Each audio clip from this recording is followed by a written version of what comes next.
All right, leaving brunch here in Nashville. Really good spot called Lady Bird Taco. Surprisingly good, given the fact that we're not anywhere near the West Coast. I know that Mexican food, sometimes I'm scared of it when I'm in a place like Tennessee, but they did fine here. On the way to the car, just wanted to talk about the most underrated 49ers player this season. And, I think that this is one of those where nobody expected anything from this guy when they signed him. I still remember when the signing of Tashaun Gipson happened, the 49ers were in a situation where they were just trying to replace Jimmy Ward over the course of the 4 weeks that he was on IR.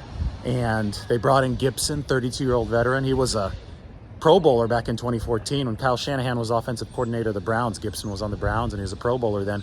You just thought he was going to be a stopgap guy.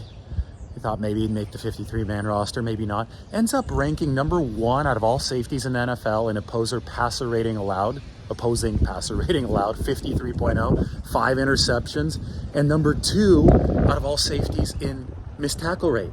Those are elite numbers, a 2.9% missed tackle rate. You count the amount of missed tackles that Tashaun Gipson had this year on one hand.